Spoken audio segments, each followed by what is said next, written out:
নমস্কাৰ, মই পাৰ্থ। আপোনালোকে চাই আছে স্পটলাইট নৰ্থ ইষ্ট। জাগিৰোড সমষ্টিৰ এখন নিৰ্বাচনী সভাত মন্ত্ৰী পীযুষ হাজৰিকাৰ পত্নী তথা অভিনেত্ৰী আইমী বৰুৱাৰ কা সন্দৰ্ভত এক বিতৰ্কিত মন্তব্যক লৈ বিগত কেইবাদিনো ধৰি ৰাজ্যত অব্যাহত আছে তীব্ৰ প্ৰতিক্ৰিয়া। দ্বিতীয় পৰ্যায়ৰ ভোটগ্ৰহণৰ পূৰ্বে সংবাদ মাধ্যমযোগে উক্ত বাতৰি প্ৰকাশ পোৱাৰ পাছতে সৰ্বত্ৰে তিৰস্কাৰ ভৎসৰ্ণাৰে উপচাই পেলোৱা হয় অভিনেত্ৰী আইমী বৰুৱাক। ইপিনে ভিডিঅ' বিকৃত ৰূপত সম্পাদিত কৰি সংবাদ পৰিৱেশন কৰাৰ অভিযোগ উত্থাপন কৰি সমষ্টিটোৰ ভোটগ্ৰহণৰ দিনাই দুগৰাকী সাংবাদিকক ফোনযোগে ভাবুকি প্ৰদান কৰে মন্ত্ৰী পীযুষ হাজৰিকাই। তুলসীক কৈ দিবা, হয় দাদা, তোমাক আৰু তুলসীক প্ৰতিদিনে মোৰ পৰা বচাব নোৱাৰে। নকৰিবা। তোমাক আৰু মই তুলসীক শিকাই দিম। মই 5 বছৰত মই পীযুষ হাজৰিকা কি বস্তু হয় দাদা আপুনি কিয় ভুল মই ন'ৱেৰ কৰি দিম। দাদা তোমালোক তাতে মই বৰবাদ কৰি দিম। আপুনি কিয় তেনেকৈ কৈ আছে? তোমাৰ ঘৰত মই চুচৰাই ৰাস্তাত আনিম। তোমালোক ৰাস্তাত আহিব লাগিব। যি যি নিউজ কৰিছা তোমাৰ মই ঠেং মাগি দিম। দাদা আপুনি কিয় ভুল বুজাইছে মই ধৰিব পৰা নাই। আপুনি ৰেকৰ্ডিং কৰা, তুমি মিয়া হৈ মোক যিটো কৰিছা ৰেকৰ্ডিং কৰা। তুলসীকো কৈ দিবা মই জিনা হাৰাম কৰি দিম। ইতিমধ্যে আইমী বৰুৱাৰ নিৰ্বাচনী ভাষণ অসম্পাদিত ৰূপতো প্ৰচাৰ আৰম্ভ হৈছে ছ'চিয়েল মিডিয়াত। আচলতে কি কৈছিল আইমী বৰুৱাই, চাওক। তেওঁলোকৰ প্ৰথম কথা হ'ল কা তেওঁলোকে নামানে। কা মানে কি জানেনে বাৰু? কা মানে কাউৰীয়ে কৰাটো নহয় আকৌ কাটো। কা মানে হ'ল একেবাৰে সহজ অৰ্থত এই যে ইমান দিনে ইমান বছৰৰ পৰা বঙালী সম্প্ৰদায়ৰ লোকসকল অৰ্থাৎ আপোনালোকসকল যিসকল আমাৰ মাজত বসবাস কৰি আছে, এইসকল লোকক যিদিনাখনে কাটো নামানিব এইসকল লোকক অসমীয়া বাদ দিয়ক ভাৰতৰ পৰা খেদি উলিয়াই পঠিওৱা হ'ব। আপোনালোকে কওকচোন, আপোনালোকৰ বেলেগ দেশ আছে নেকি? বেলেগ ঘৰ আছে নেকি? তেতিয়াহ'লে কলৈ যাব আপোনালোক? সেয়েহে কৈছো, আপোনালোক অসমতে থাকিব লাগিব, ভাৰততে থাকিব লাগিব। কা আমি মানিমেই, কা আমাক লাগিবই, আপোনালোকক আমাক লাগিবই। আৰু এই কাখন সমৰ্থন কৰাৰ বাবে জাগিৰোডত আমাৰ ঘৰটো জ্বলাবলৈ গৈছিল, বহুত মানুহ গৈছিল বোলে। কিন্তু ভাগ্যক্ৰমে আমি সেইদিনাখন জাগিৰোডৰ ঘৰত নাছিলো। আমি গুৱাহাটীৰ ঘৰত আছিলো। সৰু ল'ৰা ছোৱালীকেইটা লৈ শাহুমা লৈ মই গুৱাহাটীত আছো। পীযুষ হাজৰিকা ঘৰত নাছিল। আমাৰ ঘৰৰ বাহিৰৰ গোটেইবোৰ গাড়ী জ্বলাই দিছিল।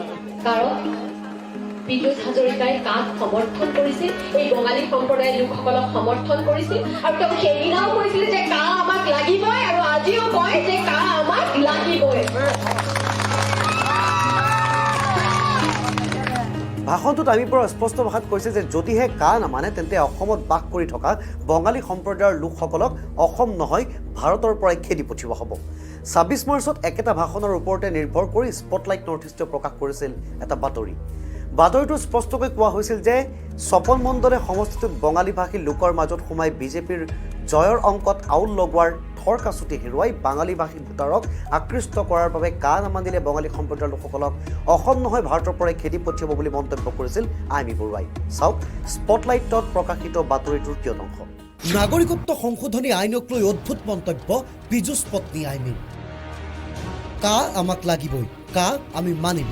এই মন্তব্য মন্ত্ৰী পীযুষ হাজৰিকাৰ পত্নী তথা অভিনেত্ৰী আইমী বৰুৱাৰ। স্বামীৰ হৈ জাগিৰোড সমষ্টিৰ গাঁৱে গাঁৱে নিৰ্বাচনী প্ৰচাৰত ব্যস্ত হৈ আছে আইমী বৰুৱা। বিশেষকৈ 1 এপ্ৰিলত ভোটগ্ৰহণ হ'ব লগা সমষ্টিটোৰ বঙালীভাষী লোকৰ মাজত প্ৰচাৰ তীব্ৰতৰ কৰিছে অভিনেত্ৰীগৰাকীয়ে। কংগ্ৰেছ পাৰ্টীৰ স্বপন মণ্ডলে সমষ্টিটোৰ বঙালীভাষী ভোটাৰৰ মাজত সোমাই মন্ত্ৰী পীযুষৰ জয়ৰ অংকত আউল লগত এতিয়া জাগিৰোডত থৰ কাচুটি হেৰুৱাইছে বিজেপিয়ে। সেয়েহে সমষ্টিটোৰ বঙালী ভোটাৰক লগত ৰখাৰ স্বাৰ্থত এতিয়া নানান কৌশল অৱলম্বন কৰিছে বিজেপিয়ে।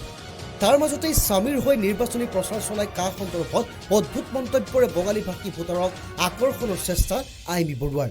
কা নামানিলে বঙালীভাষী লোকসকল অসম নহয় ভাৰতৰ পৰাই খেদি পঠিওৱা হ'ব বুলি মন্তব্য কৰি আৰু কি ক'লে আইমী বৰুৱাই, শুনক। কা মানে কাউৰীয়ে কৰাটো নহয় আকৌ কাটো।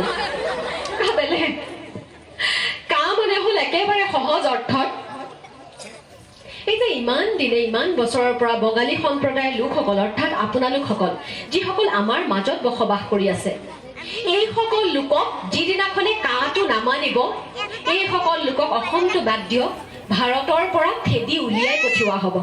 এই দুটা ভিডিঅ' স্পষ্ট হৈ পৰিছে যে আইমী বৰুৱাৰ ভাষণ অসম্পাদিত ৰূপতে প্ৰকাশ কৰা হৈছিল। স্পটলাইট নৰ্থ ইষ্টৰ লগতে আন আন সংবাদ প্ৰতিষ্ঠানেও এই ভিডিঅ' অসম্পাদিত ৰূপতেই প্ৰচাৰ কৰিছিল। সি যি কি নহওক, নিৰ্বাচনী সভাত আইমীয়ে বঙালী সম্প্ৰদায়ক উদ্দেশ্যি প্ৰদান কৰা উক্ত বিভ্ৰান্তিকৰ মন্তব্য জানো গ্ৰহণযোগ্য?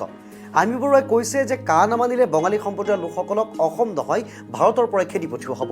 অৰ্থাৎ ইয়াৰ দ্বাৰা আইমি বৰুৱাই সাধাৰণ বঙালী সম্প্ৰদায়ৰ লোকসকলৰ মাজত কা সন্দৰ্ভত হয়তো এক ভুল ব্যাখ্যা আগবঢ়াইছে।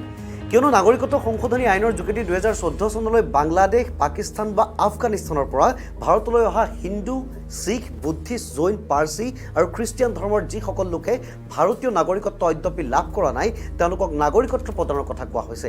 ইয়াত অসমত অতীজৰে পৰা বাস কৰি অহা ভোটাধিকাৰ সাব্যস্ত কৰি অহা বাঙালী সম্প্ৰদায়ৰ লোকসকলৰ কি সম্পৰ্ক? আইমি বৰুৱাৰ মন্তব্য তাৎপৰ্য পোনপটীয়াকৈ ব্যাখ্যা কৰিলে এইটো ধাৰণা কৰিব পাৰি যে অসমত বাস কৰা সকলো বঙালী সম্প্ৰদায়ৰ লোক ভাৰতীয় নাগৰিক নহয়, অথবা জাগিৰোডৰ সেই বাঙালী সম্প্ৰদায়ৰ লোকসকল অবৈধ নাগৰিক। আইমি বৰুৱাৰ ভাষণৰ আঁত ধৰি এইটো বিবেচনা কৰিব পাৰি যে জাগিৰোডৰ বঙালী সম্প্ৰদায়ৰ লোকসকলে অবৈধভাৱে ভোটাধিকাৰ সাব্যস্ত কৰি আহিছে। যদি সেয়ে হয় তেন্তে সেয়া গণতন্ত্ৰৰ প্ৰতি এক চৰম ভাবুকি নহয়নে? কিন্তু আইমি বৰুৱাৰ ভাষণৰ এই ব্যাখ্যা হয়তো ভিত্তিহীন। কাৰণ দশকৰ পাছত দশক অসমত বাস কৰি ৰাজনৈতিক সা সুবিধা লাভ কৰি অহা সমুদায় বাঙালী সম্প্ৰদায়ৰ লোকসকল অবৈধ নাগৰিক নহয়। তেনেস্থলত আইমিৰ ভাষণৰ আচল গুঢ়াৰ্থলৈ আহোঁ। আইমি বৰুৱাই প্ৰকৃতাৰ্থত কা সন্দৰ্ভত ভুল ব্যাখ্যা কৰি সাধাৰণ বাঙালী সম্প্ৰদায়ৰ লোকসকলৰ মাজত বিভ্ৰান্তি সৃষ্টি কৰিব বিচাৰিছিল। অৰ্থাৎ কাৰ ভুল ব্যাখ্যাৰে ভোটাৰসকলক শংকিত কৰি বাঙালী সম্প্ৰদায়ৰ লোকসকলক বিজেপিৰ পক্ষত ৰখাৰ চেষ্টা কৰিছিল।